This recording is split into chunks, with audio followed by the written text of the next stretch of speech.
Merit, mabubuntis daw ng mas maaga pa? Yan ang ating pag-usapan at gaano nga ba katotoo ito.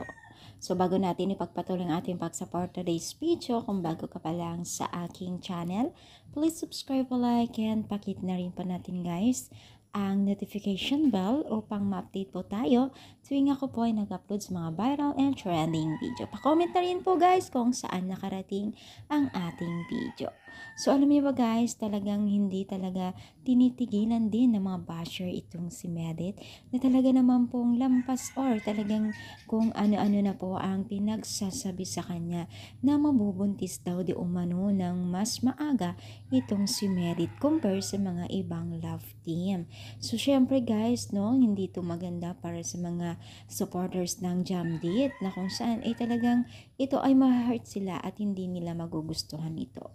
So syempre guys, wag tayo munang magsabi ng hindi pa tapos, no? So ito po ay haka-haka ng mga ilang netizens dahil nga daw sa sobrang close na nila ni Jamdit o si James. Syempre guys, alam naman natin itong si Merit ay madiskarte at napaka-matured po ang kanyang isipan or hindi or malapakalabo ito na mangyari sa mga inaakala po ng mga netizens dahil unang-una itong si Merit ay talagang sobrang malawak po siyang mag-isip compare sa mga ibang love team, di ba? So itong si Merit ay napakalabo po ang kanilang mga sinasabi at kung magkatutuman ito ay why not na hindi, no?